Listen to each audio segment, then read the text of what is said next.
काला साया। यूं तो बनारस घाट अपनी खूबसूरती के लिए बहुत प्रचलित है, पर घाट के किनारे कई राज लिए बैठे हैं।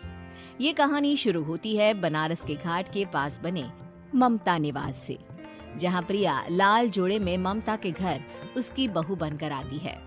आओ आओ बहू, घर को अपने पैरों से पवित्र करो। ममता घर की दहलीज पार कर ही रही होती है कि अचानक एक बहुत गंदी सी बास पूरे घर में फैल जाती है।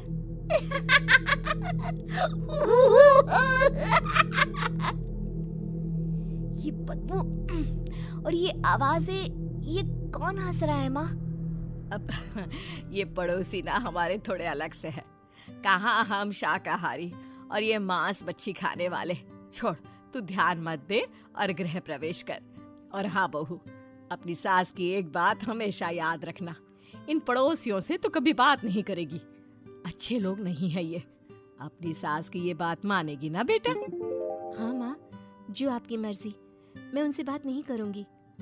अगले दिन प्रिया अपनी पहली रसोई बनाने रसोई घर में जाती है। ये छोकी बात तो नाक में जा रही है। एक काम करती हूँ, खिड़की खोल देती हूँ। प्रिया खिड़की खोलने जाती है। इतने जाले, लगता है इस खिड़की को कभी खोला ही नहीं गया। पर ऐसा क्यों? ओह, नॉन वेज की स्मेल आती होगी ना। 2 मिनट के लिए खोल लेती हूँ, फिर बंद कर दूंगी।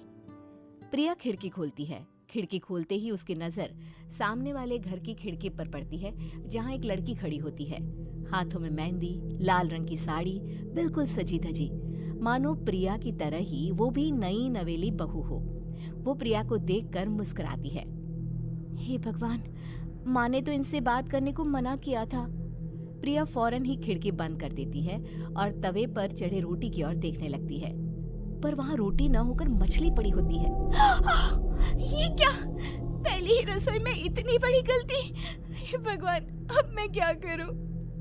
प्रिया बहुत डर जाती है और फौरन रसोई की सफाई करने और फिर सभी के लिए खाना बनाने लग जाती है। जब वो सबको खाना परोसती है, सब तो ठीक है, मैं बेकार में चिंता कर रही थी। हे भगवान, ऐसे ही बस अपनी कृपा बनाए रखना। रात के वक्त जब सब सो रहे होते हैं, तब प्रिया को पायल की आवाज सुनाई देती है, जिससे उसकी आंख खुल जाती है। ये पायल की आवाज कहाँ से आ रही है? प्रिया उठकर उस आवाज के पीछे छत की सीढ़ियों तक जाती है। तभी उसे बच्चे के रोने की आवाज आती है। प्रिया छत पर जाती है तो क्या देखती है? वही लाल साड़ी वाली लड़की अपनी गोद में एक नवजात बच्चे को घुमा घुमा कर सुला रही है। तभी प्रिया की नजर उसके पेट पर पड़ती है। ओह गॉड, ये तो प्रेग्नेंट भी है। सुनिए, बच्चा सो नहीं रहा है क्या? मैं कुछ मदद करूं? नहीं नहीं, आपके घर वालों को अच्छा नहीं लगेगा, मैं संभाल लूंगी। स्नेहा की गोद से बच्चा हाथ मारकर प्रिया की गोद में आने को छटपटाने लगता है। दोनों घर अगल बगल में बने होने के कारण प्रिया उस बच्चे को गोद में ले लेती है। प्रिया के पास आते ही वो सो जाता है। बच्चे का वो स्पर्श रात भर प्रिया भूल नहीं पाती और अगली सुबह वो छत पर कपड़े सुखा रही होती है। तभी उसे एक औरत इशारा करके बुलाती है। स्नेहा कह रही थी, बाबू तुम्हारी गोद में आते ही सो गया। मैं गौरी, स्नेहा की माँ हूँ। बहू, घर आना, बाबू को खिला भी लेना। शाम को जब घर पर कोई नहीं रहता, बच्चे से मिलने के लिए प्रिया छिपकर अपने पड़ोसन के घर चली जाती है और कुछ देर बच्चे को खिलाकर वापस आती है। इसके कुछ दिन बाद ही प्रिया को पता चलता है कि वो माँ होने वाली है। ममता की खुशी में चिल्लाना नहीं रहता।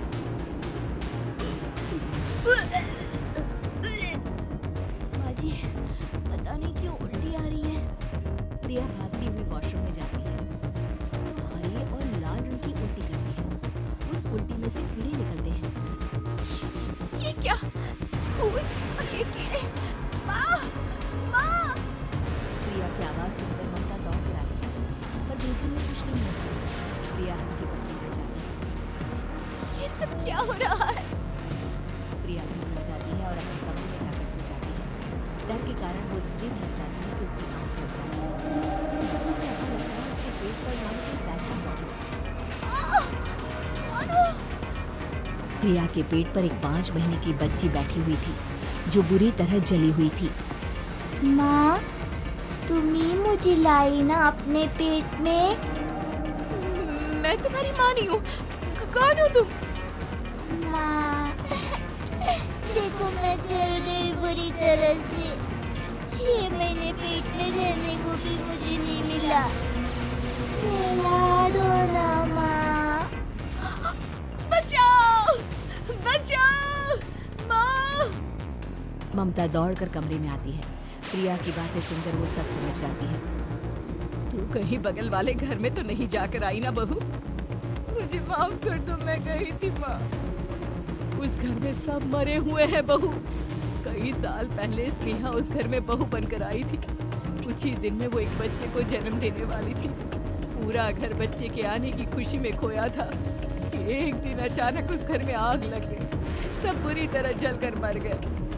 गौरी आज भी दादी बनने का इंतजार कर रही है और इसीलिए स्नेहा ने अपना अजन्मा बच्चा तुम्हारी कोख में डाल दिया। ममता ये कह रही होती है कि पीछे से उसके पैरों को एक बच्चा पकड़ लेता है।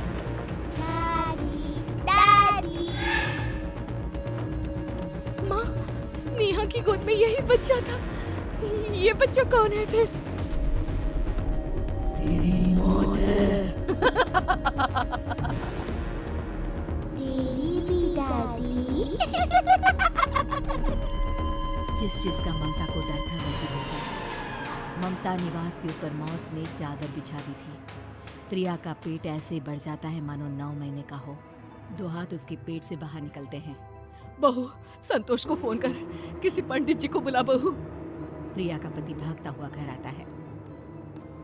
ये तो होना ही था माँ।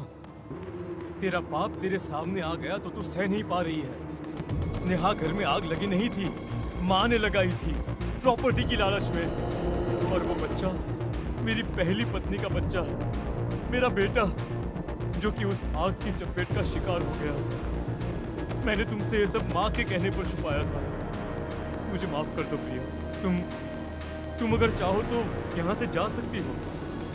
मैं तुम्हें किसी भी बंधन में रखना नहीं चाहता। मेरी शादी हुई है आपसे, मैं आपको छोड़ नहीं सकती, पर उससे पहले हमें स्नेहा, उसकी माँ और बच्चे की आत्मा की शांति करवानी होगी।